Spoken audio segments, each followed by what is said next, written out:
fie be ngoche wasi wo si hospitals bro ha de adom na de hye wasi ebisi da busua weni afoforo pinu a and the akekesi and yen is a cassia baby a wubiano and a pay ba na yede ababa sumo beginning sign nana your boy malibia bogabs for your brother fin no yen kuma kasa emfa emamo yadamo shasi the free MPP amanyu kunum Dr. Anthony Dr. also free akutwain kanisa na bende Dr. also free akuto president di MPP amanyu kunum na what you to say party na ho boa wono mo ye e de akwakoto ba ye November bosom ne de toso enan no se nkunim beba e de amama nyuku nkunim beba e de ama obi bia na enkabomu entiase wodo edi ehim enra ne campaign officer one krapon premantemo and on nsɛmtwefo hia ya what is ansemi eto womanim ye ko anim no 4th November ya sema ye kan enye se ye ko yi bibi ama party no mo entity abem dabi eye e kwan party no faso ama ye nyina ya kan ho abom se nipa baako ye yi nipa baako nipa nana je se echa ye nyina dile nipa ko no achi sele be a December 2024 no the presidential elections na Ghana for ebe sign aboyabaso eyi MPP aban se ento adwuma ye no na enye ntokwa enyanum na ehia na yafa adwene na yeyi dipa obedi edim a ede fanka fan so ko yese na me bompa yese onyankopon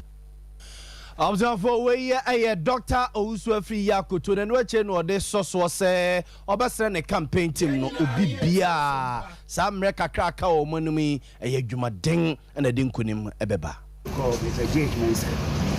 and they take the first branch overseas branch of the party and then Astoria Koyese uko amai the 27 branches as I say ewo Ghana party no atitino amanso ai gusua ebidomu present e ba betiti bi so o mwamba ya o titimu legese ama party no e kona nim yani e share sa agena se ewo London say a year from the deal Nena serve as part of the parliamentary leadership in opposition. Mijina Sompa FM. Manfo Kwada so Kwasi Anemo our parliament from 2008 to 2009 to 2016. From Fewo Chino. Yena Ijina party na Nemo wo Bashibikem. Mamu Bonia NDC BD o man Ijina yes, then print and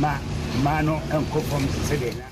Observe we a Dr. Owusu Afri Yakoto ni attending kan wo president di ewo NPP amanyukunum mami adwasa fo so so yemrase begani wo mrase bege fie ma de hia o do me kwabenya baton pesu aso nkra pompone mantemo na busu hu abege wo se esu ni ban bia wo da ne dia wo jai NPP amanyukunu ho wo jai eya ban ho no mom ekotena brochira obia frɛ na no wo maye no wo mfi obia kese du babri kwa na NPP amanyukunu mpanimfo binum ani etutu aka wo nsɛm Chief of Staff etuka eko ni fie kopa na che wamfi wono a chese ni kunu one na wo ono abo Kennedy ohine Japan kra ko mu bi wamfi chese mpanimfo atwotwo wura 1PP party nim obie ne hono mo a awrai efi ne ne de wose wopo bibia chew esu ne ba bia oda na die a ansamfra bia no wosre so mo mfa nche no me pesa me fa akonya iso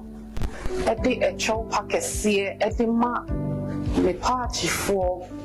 the New Patriotic Party,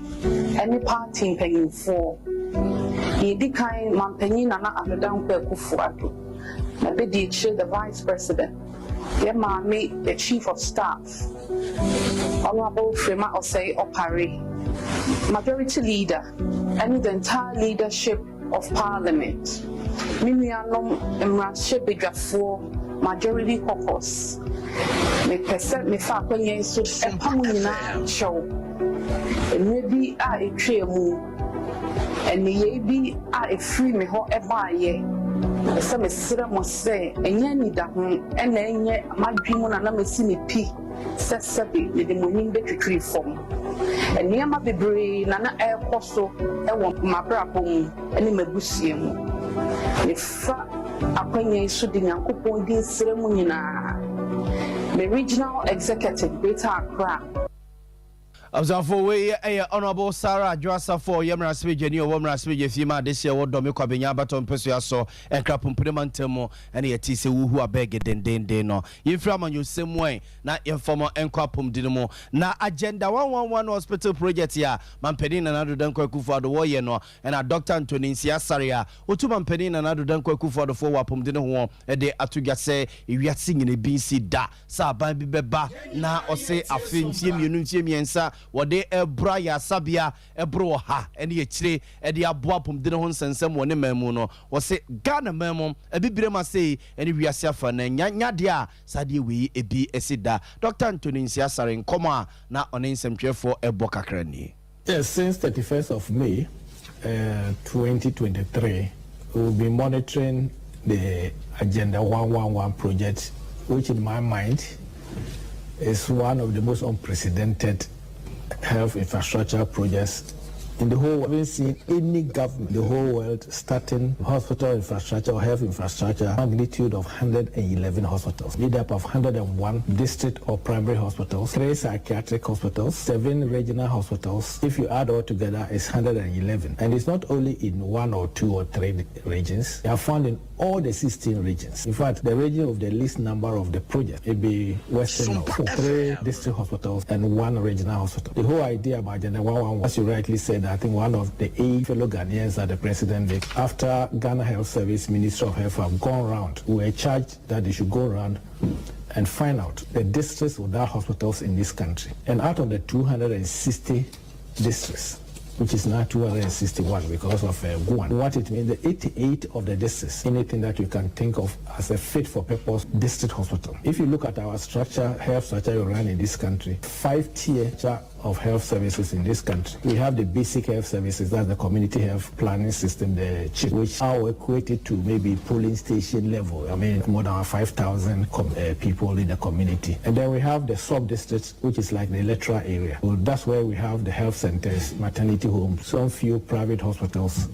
in the urban communities. And then we have the first primary referral center, which is supposed to be the district hospital. You can find a doctor, you can have operation done there, even though we are doing some few operations in some polyclinics, some private sectors are doing. So if you're not very careful, and we had it in a lot of the districts where there are no private health facilities there, with a health doctor there. Observe we Dr. Anthony Nsiasare Mampeni na Nadodan Kwaku for the Futu4 ewo apomdide hon na busia yete ne nkeni nyina ya Agenda 111 hospital project ya aban no anana ochichiri mu kakrade akire ye no. Observe for inform ko abato comment and mpedimfo atena ye na no brother na abato comment and mpedimfo sha se so my Ghana ne ntu ododo ne ntu asaso wono mo etwetwo Ghana ma de hie di ntitiru ene woni afi no madi mfie du nwotwe ene omo abibi ntie omantimi antwetwuru mu de emra na to comments and pen for church de kaneno omuchuru mu nyina de brada no na hyase ewo omayi mu achese na esewani nsese ye ka kire wo na butu ebi no mo cheso e no mo hyase na okeka no wo fom nipa ne nseda nkobia ne nyina ya bato comments and pen for aso den ene omu tintintirinti semu a wono mo ye ya so mantie obi afutu na amano akwakobasa na adwa ni chebuno mantemu a openimpa Bono region and in Potamum, why Bono a regional electoral commission director, or Penny Slipsy, and a Sompa 98.9 Femedin Comatrese, Yamian Muni, Obetimi Akanese, Bono and in Potamu dear, Obecase Yanesa, saying Yamia be one Mauka, Manfu Susas in Nipano, Etu Makumakumakumakuno, Obecase Fina no Bradano, EDBC and Ra, Nachesomo, a church Dino, Obecase, Nipano Banayanesa. Asna yede commission na me so se mentino mo ha no na me adom omede da ka be nyina ba no metino mfefefe to mu nyina wadwuma mentil se bia obi yare ana BBSC am obi antwan kojuma ebi nsida ene dikan materials are paying for the prayer no only enough prayer you know yeah register even 1/10 of the forms required the call you know and you know enough materials e was center ho wa because center ho bia no bia cost fine machines no a yede adwuma so no machines there home betima touchima na mpem for say mu no omo de enough backers bebre ma me the machine kwa no district bia ye de 9 e call ho it is a basa ye de me na ye gwana me nya spare basa bia na de adwuma no se ho techuma pa na ye nim say e say this spare ne ba ko ye de ben shim and internet basa pa na omo de spare ba ko e be replace na ho techuma no a na mama me officers no so momra sonyane mmaji bi nsan ko hye ho a spare ke be ya e mase bia ye adwuma no na e bia machine be say na adwuma no ntimi nkoso nti ebi nsi da so that no say materials wo ho machines ni wo ho na omo hwe adwuma na koso omo nya so wo ho na obi ahon toshima dia na se bibia ko pepe na se na ka ne ye mo a so mba be tro mu din no na ya na do so no omo be tro mu din parties for no ye se ye ko de kakra mo so mo bu abi parties for no so ya de so me ma me officers no any assembly men no any women no mo maintain no mensin ni ya kasa ye to mi aso bua nto hwa e one na nsa no ye nya 521 wo say ade bia fiti asanye sa na 521 nyame adom enra enipa 1045 for register ye Abuzanfo we eye bono mantemu penimpa wono na hwe abato commission dwumadie so ana na wo chechi nsemu kakra de kire ye no ye to aso na ye de makomfinfi mantemu commander edina eguafo ebrim mfinfi mantemu mpeso aso na abuzanfo adehye wo ho no mo na mo kukutua so ade ya wono mo kire se o makwan gina atete apansema wiewie sam akoni edua wo mo no efa so a emfa emu kontufo emu adwumayfo emu adwadifo chese wo mu twa mu ba bia entwa adabafo so ewo mu kire se wo madwuma wo mu ye no da bia sika no mo de kofitam efise wo fa kwa no so ene se the center boat etuo ana se bia ka na se koye gogro no de ka ne kwa koma fitafo eye befo a ento mu studio from pedimfo a wo commander edina eguafo ebrim abaton peso aso ade chese pedimfo ese wo mumra no mu empe bibi nsenkere wo num you want to look me am dem bia nzama no moto na onkwado nso twa onye nsu ntumba ba bo so anim ho ntafiri ye nwa abrese kwani wan ya amanye na ye ntu aba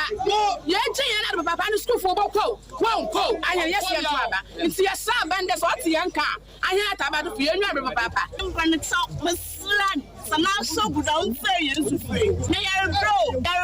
papa fa ye funi bia dem road ya no say because we can say my problem for miscarriage. I'm for a plan of crying, so you can't say yes, simply fine. Say, I'm not no man crying my. You be a listener as I can't. Abuzafo ntiwe aya driver for ne adwadifo adehye wo commander edina eguafo ebirem abato mpeso yaso ene yati wonu mo nkare na abusua wo mo eye kire twubo ye ye ni abere ko maku jan shoto ye ewo mfinfi mantem no MC owo mpotem hono mo ono abu Solomon ebu apia esoso ebem emabusua wono soso edinsem sei eto adehye no anim. For your constitutionally rights, Mamam Biado to my demonstrate, but there are rules or govern BBR a compo rules for to my demonstration. That does not mean that there esho tie or Carl claim. We are not in the Banana Republic. Apart as a way in Coco. Now said, and I will say it again, the petition would be used whatever it takes, say about to one and one more the Mokwanim. Be a good arrangement, my penny, to be resolved. But my Yordanka will blame me, no will blame MP Suka. Because on the position, I'm out for 2 hours. Both ministry or no colleague of parliament. And concerning China, I can't some cacacha. But no, I'm on the position, I'm out for 2 hours. Both ministry or no colleague of parliament. And concerning China, I can't some cacacha. But no, MC said now, well, I represent the president. But at time, and Kawaya the demonstration, or MPs know another petition. I'm not sure MP a fan, I'm also may a fan. At the end of the day, it's KE that wins. Abzafo no chiremra so adwani a na MCA boni din no ono so de kakra eso no bo Samuel Atamils. Orakadam one na or represent president wa akwanen enya president na one ma minister of roads or area one na represent president wo keye ti the man samneze on for queen mukra yes mo konkran mo komkeye inzama ebasa mo kona mekahye embra mo kwa keye budget number 3 in a form oversight on the executive parliamentarians in Ejumai. Observant way Honorable Samuel Atamils or Yamra Sibjanima this year war commander Edina Eguafo Ibrima Baton Pesuaso I won't feel money attending Canintini MC a bonus bose Sequani yesi nya one pinati one road minister ne team rase ge fie mo no enti anya kra no enka road minister bam rase ge fie mo no a ko betimi apre na beti se ke me kwan na nyu na da be na dia contractor for ba begina so ma sisi dia mamie wono MC no a wote eye kra na se wono no be dai won fa ka wonduru parliament no na papa no woko enti MP no soso no wo mo emo no subo bia MP aba beyi ne ho ano no abusafo de kase na ekwa kowie opani eye Johnson Jima ena ene wotum na ntede maba wafo se yabraba ye bono enyi kwan se koye chese pinti bia da mi yesem ene me de chese me de menye bia na chese hrabasa na o de kuonum yen chese ye besiesie sikanom se beye na abrabo no ebesi pi esita ede amayen opani Johnson Jima dodo no asarma ne se as God the futua wode mamra ntede maba wa eni 70-30 no a Akraba ya akraba antie uni yire uni ba nkofa asodie bi anto nso because sabre no ye foundation afi ni oba beto fapem ndi usika bi a obenya bi ya no dimo miensa na nso no ayo ohamu nchechemu aduoson no fasie eye system na wa wanhunu ne ntemu a wawura mu asesei asodie ababeto so no ni amesra no se ye nhihye bi se de bia obakura sika bi wantumi kura 50 pesos Sompa FM fanche susu box pa de foforo fashion meka na sa me woni ama bi mu a metimi akire o de be hyem nanso meka na sa ya no behunu ndi owura dan mu a obekwa akohwehwe ade a ode hyem nti ode pa ade bi na fagum ode 50 pesos toto no sa menu anom ma motun suo motun kosua ne keka hwan nhwe sika kase bi kura nketen 1 city 2 city sa ne ya na e wo bank mu notu mi nso ye to eno ne mom ne ye baby fie baby mfanche store ho pe baby na fagua na pebotai fasi sa sika no so obetimi de aye